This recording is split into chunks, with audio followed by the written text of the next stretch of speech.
Hi guys, it's me Megan, your favourite podcaster. Today I'm going to introduce to you a book called The Wild Robot Protects by Peter Brown.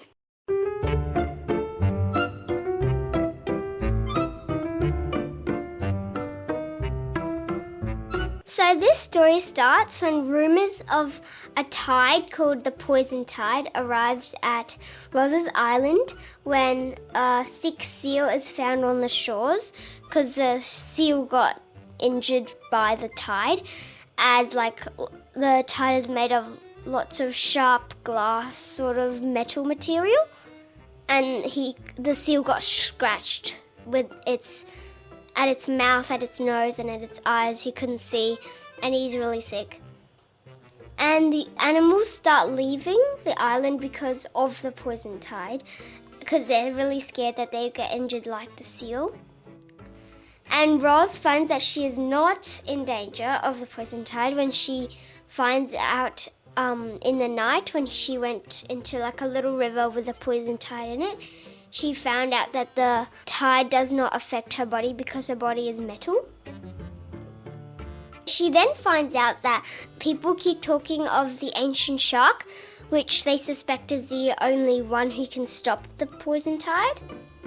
And then she went under the sea, and after many obstacles, she reached the ancient shark and find that the tide is the work of robot mining material, like big robot mining at the bottom of the sea, and they're mining material for the robots to be made. And then Roz went to the mining station, and the ancient shark took her army to destroy it and the mining robot. So they destroyed both the Juggernaut, which is a mining station, and the mining robot, which is called Crusher. The characters in this book are Cloudfeather, Whitestride, Quickwit, Moontail, and Lighter Eyes, which are all Roz's grandchildren after Brightbill got a mate called Glimmer. Her real name is Glimmer Wings, but she prefers Glimmer, and she is Brightbill's mate, as I just said. And finally, our main characters are Brightbill and Roz. I mentioned them in the first book, so if you're listening to my podcast, you can refer to the book review. And if you're listening to me on YouTube, then you can click the link on the top right-hand corner, and it will bring you straight back to the book review. The settings in the story are Roz's Island, of course, where she sees the sick seal and where she witnesses all her friends leaving the island, but a few brave ones who wanted to stay back to help Roz, including Brightbill and Glimmer. The Juggernaut, which is a mining station, as I mentioned just now, it is where they program the robot on the bottom of the sea to mine what it is, what they're trying to look for under the sea. And after the mining, that is what is providing the poison tide, and it's spreading across the ocean. And finally, the sea. I know, very normal. But this is where Roz meets lots of creatures who have witnessed the poison tide, like some turtles, some dolphins, some of everything, like stingrays.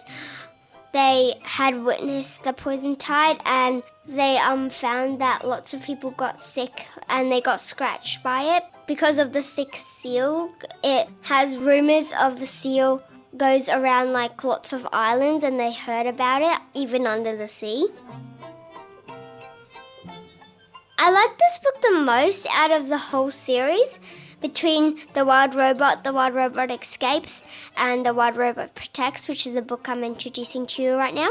I like this book the most because it describes different scenarios of animals living of the poison tide, what they go through, what happens, about family members, or so we get information about the coral, or they die because of the poison tide. And then after all these clues on how to get to the ancient shark, we figure out that it is a work of robot mining. It's not as expected. You would have thought a boat got broken and then its debris got carried away and become a poison tide, but no, it isn't. It's a robot mining material under the ground to actually make the robots. And I also love the idea of the poison tide. I would never have thought about it myself. The poison tide is like a very special case, how one person gets hurt and Roz risks everything of herself to go into the sea and find the ancient shark and to find like a way to stop it just because her friends are getting hurt. And it's also a curious and interesting quest. Like, if you go under the sea, you would normally see like healthy corals, healthy sea turtles, lots of fish swimming around. But in this time, it's just grey bleached coral and turtles swimming glumly around them, and they don't have anything to eat because the coral is bleached and they're not supposed to have coral which is bleached, and it's hurting the ocean animals really badly. And that is the exact same reason why Roz went on such a dangerous quest just to save all her friends. And we know that everyone in the ocean and above on land, or above in the sky, are relying on her braveness and if she succeeds or not. And it's like a lot of pressure. And another reason I love this book is because I also love how the author describes the fight with the animals, because at the end, how in the end of one chapter they say, the hydras scared all the fish away, and then afterwards the whales came, and then the hydras couldn't scare those ones away. And then it goes into a long description about how the whales went on like a little rampage on icebergs, how they smashed the hydros, and then at the end all the hydros were destroyed. And at first you would think that the Juggernaut people, the people inside are all safe because the hydros got every fish away, and they're still protecting and everything. But in the next chapter, everything changes, and people inside the Juggernaut, they find out that there's like lots of whales coming in, and they destroy all the hydros. One of the hydros made a very big hole inside the engine of the Juggernaut, and then the plankton come, and then etc. And it's like such a great story, because they described it really well, and you could picture it all in your head. My favourite part of the book is when Roz first meets the ancient shark. She gives like little echoes, like how the whales did, like when they go around trying to find food, then they go click, click, click, and then like a sound makes an echo coming back to them, and then they know where prey is, or if they're crashed into something bad or something.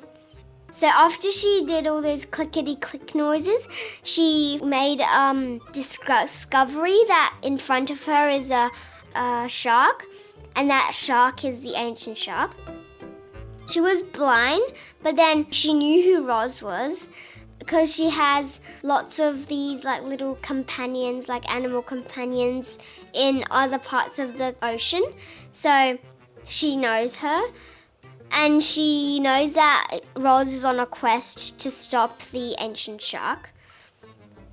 And we learn that the ancient shark has lots of names, like the Grey Ghost, the Queen of Ice, and exactly the ancient shark. But her real name is Gory. And she really is ancient because she doesn't even know how old she is. But Roz asked one question which changes everything. She says, what if you are so powerful, like everyone says you are, why did you wait for me to come to you before you even stopped the poison tide? Like, couldn't you just do it by yourself? But Gory said, no, because I had to tell you something important, and it was that the work of robot mining material is the reason of the poison tide. And then we get this huge shock, and then it goes on to the fight. They go to the mining station, and then Roz has a big talk about it. She gets captured, and the Ancient Shark gives all her army strength to the Juggernaut, and she released the whales last because they wanted to know how full she was. Like, she wasn't just fish, dolphin, squid, like not only those things, but loads and loads of other stuff as well. Like, any example, whales. I would give this book a rating of 10 out of 10. If I could do 11, I would do 11. 6 because I love the poison tide idea. It's just like so special. Nothing like this has ever happened in any of the other 2 books. And it's like a really special idea. I never would have thought about it myself.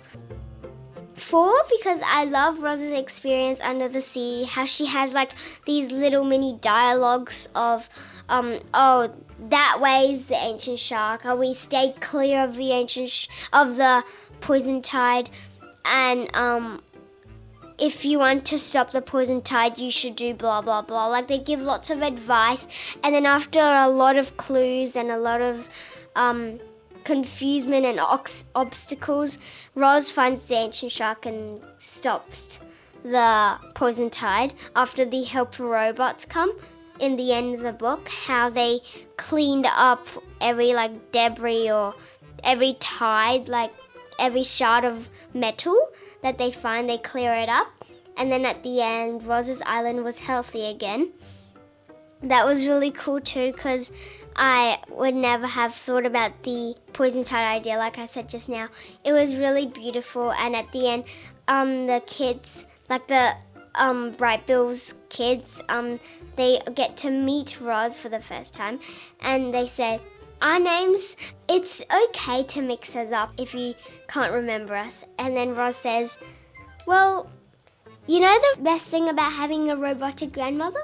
She never mixes you up. And it was really funny, that bit. And they said that, I like being a weird family because having a robot in the family is very unusual. And Brightbill was very proud of having a robot as a mother because that's being unique and being very special. So thanks for listening to my podcast. I hope you enjoyed it, and stay tuned, and I hope to see my other podcasters. Bye!